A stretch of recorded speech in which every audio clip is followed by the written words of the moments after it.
విజయయాత్రలా సాగిన Boochepalli nomination rally. నామినేషన్ల తొలి రోజే దర్శి నియోజకవర్గంలో వైఎస్ఆర్ కాంగ్రెస్ పార్టీ ఎమ్మెల్యే అభ్యర్థిగా డాక్టర్ బూచేపల్లి శివప్రసాద్ రెడ్డి నామినేషన్ దాఖలు చేశారు.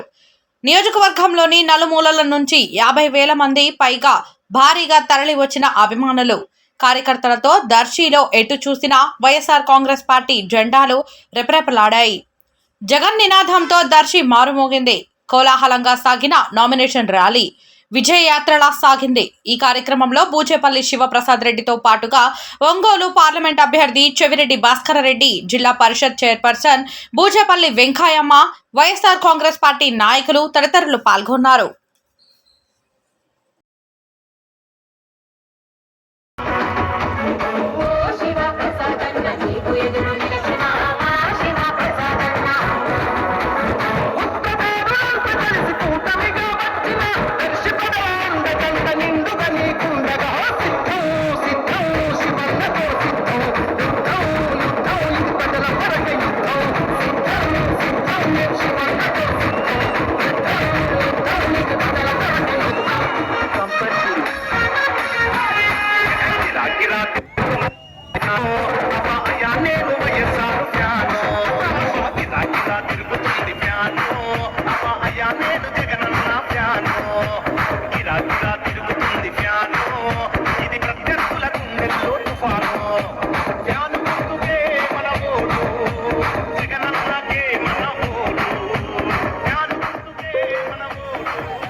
ఎన్ని చెప్పినా ఎందరూ కలిసి వచ్చినా ఎన్ని పట్టినా కుతంత్రాలు చేసినా శివప్రసాదన్న నీకెంతే ఆలునా మా శివప్రసాదన్న నీకు ఎదురు నిలిచిన మా శివప్రసాదన్న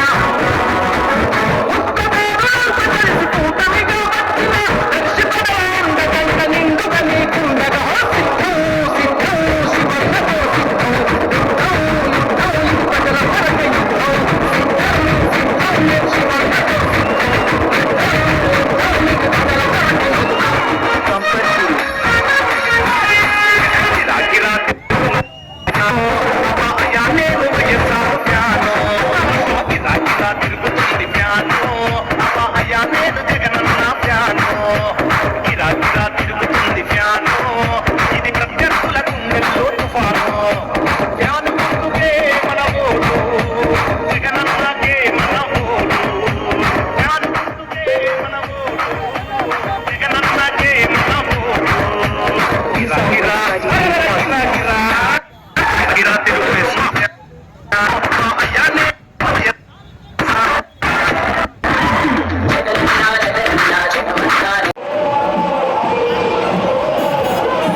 బడుగు బలహీన వర్గాల ఆశాజ్యోతి మన ముఖ్యమంత్రి వైఎస్ జగన్మోహన్ గారి ఆశీస్సులతో నాకు రాజకీయ భిక్ష పెట్టిన దివంగత నేత వైఎస్ రాజశేఖర గారి దీవెనతో మా నాన్నగారు బూచేపల్లి సుబ్బారావు గారి దీవెనతో దర్శి ప్రజల ఆశీస్సులతో ఈరోజు దర్శిలో నామినేషన్ జరిగింది. ఈ కార్యక్రమానికి అమ్మగారు ఎంపీ అభ్యర్థి చెవిరెడ్డి భాస్కర్ గారు ఈరోజు సుమారుగా 50,000 మంది పైచిలుకుతో నాతో పాటు అడుగులో మేమంతా బూచేపల్లి కుటుంబానికి సపోర్ట్ చేస్తాము. ఈ రాష్ట్రంలో జగన్మోహన్ గారి నాయకత్వం బాగుంది.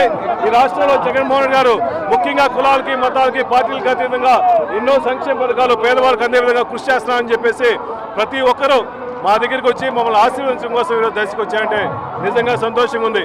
గతంలో ఎప్పుడూ లేని విధంగా కానీ విధంగా ఈరోజు నామినేషన్ జరిగిందంటే ముఖ్యంగా జగన్మోహన్ గారి మీద ప్రేమ, జగన్మోహన్ గారి మీద అభిమానం, జగన్మోహన్ గారి నమ్మకం. ఈ రాష్ట్రంలో పేద ప్రజల కోసం అన్ని పథకాలను నేరుగా దళారీ వ్యవస్థ లేకుండా నేరుగా అకౌంట్లో వేసిన మహానుభావుడు జగన్మోహన్ గారు తప్ప ఇంకెవరు అని చెప్పి పేద ప్రజలందరూ విశ్వసిస్తున్నారు. ఇటువంటి నాయకుడు ఈ రాష్ట్రానికి అవసరం. అంతకుముందు 2014లో చంద్రబాబు నాయుడు గారు ఎన్నో రకాలుగా హామీలు ఇచ్చి రైతులందరికీ రుణమాఫీ చేస్తామని చెప్పి కలబోలు మాటలు చెప్పాడు. మహిళలందరికీ డ్వాక్రా రుణమాఫీ చేస్తామని చెప్పి కలబోలు మాటలు చెప్పాడు. ప్రతి ఇంటికి ఉద్యోగాలు ఇస్తామని చెప్పి కలబోలు మాటలు చెప్పాడు. చంద్రబాబు నాయుడిని ఈ రాష్ట్రంలో పేద ప్రజలు కానీ నమ్మే పరిస్థితి లేదు. మాట్లాడి చంద్రబాబు రా కదిలిరా అంటే కరువు తప్ప ఏమి రా చంద్రబాబు పిలిస్తే. కానీ జగన్ పిలిస్తే లక్షలాది మంది వేలాది మంది ఆయన బస్సుతో పాటు బస్సు యాత్రలో పాటు ప్రతి ఒక్కరూ మేము జగన్మోహన్ గారిని సీఎం చేసుకునేదాకా మేము నిద్రపోము. మాకు మహాదేవుడు కులాలకి మతాలకి పార్టీలకు అతీతంగా ఈ రాష్ట్రంలో హిందువులు కానీ ముస్లింలు కానీ క్రైస్తవులు కానీ రకరకాల దేవుణ్ణి పూజిస్తున్నా కూడా రాష్ట్రం మొత్తం పూజించుకునే దైవం జగన్మోహన్ గారు అని చెప్పి సభాముఖం తెలియజేస్తున్న ఇటువంటి నాయకుడు మనకు అవసరం. పేదవాళ్ళకి అవసరం. ఈ పేదవాళ్ళకి పెద్దందాలకి జరిగే యుద్ధంలో పేదవాళ్ళందరూ జగన్మోహన్ గారిని ఆశీర్వదిస్తూ మా కుటుంబం మీద బూచేపల్లి కుటుంబం మీద గతంలో నాన్నగారు నేను ఎమ్మెల్యేగా చేశాను. ఈ ప్రాంతానికి సుమారుగా 20 సంవత్సరాల సేవా కార్యక్రమాలు చేస్తూ పేద ప్రజల కోసం అందుబాటులో ఉన్నాడు. ఇటువంటి నాయకుడు అందరూ జగన్మోహన్ గారి నాయకత్వం బలోపేస్తున్నారు. నాకు ఇచ్చిన అవకాశాన్ని జగన్మోహన్ గారు ఇచ్చిన అవకాశాన్ని ఒమ్ము చేయకుండా ప్రతి కార్యకర్తకి వైఎస్ఆర్ కాంగ్రెస్ పార్టీ కార్యకర్తలందరికీ దర్శి ప్రజలందరికీ అందుబాటులో ఉండి దర్శి నియోజకవర్గానికి అభివృద్ధి కోసం శక్తి వంచన లేకుండా కృషి చేస్తామని చెప్పి హామీ ఇచ్చుకుంటూ ప్రతి గ్రామానికి సురక్షిత నీళ్లు ముఖ్యంగా దొనకొండ కుర్చేడు ప్రాంతంలో మన సీఎం గారు కూడా చెప్పారు మాకు అన్న జగన్మోహన్ గారు ఆ రోజు ప్రతి చెరువుకు నీళ్లు నింపుదాము, ప్రతి ఊరికి సాగర్ నీళ్ళు ఇస్తామని చెప్పి ఆయన మాటగా చెప్పమన్నారంటే జగన్మోహన్ గారు ఈ ప్రాంతం మీద ఎంత అవగాహన ఉంది, ఈ ప్రాంతాన్ని మొత్తం డెవలప్ చేసుకోవడం కోసం నాకు హామీ ఇచ్చారు. కాబట్టి అందరూ కలిసిమెలిసి పార్టీలకు అతీతంగా బూచేపల్లి ప్రేమించే వాళ్ళందరూ జగన్ ప్రేమించే వాళ్ళందరూ మనస్ఫూర్తిగా మే 11 ఎలక్షన్లో కలిసిమెలిసి నాకు మన ఎంపీ అభ్యర్థి చెవిరెడ్డి భాస్కర్ గారికి ఫ్యాన్ గుర్తు మీద ఓట్లేసి వేయించి అఖండ మెజార్టీతో గెలిపించవలసిందిగా ప్రార్థించుకుని సెలవు తీసుకున్నా. జై జగన్.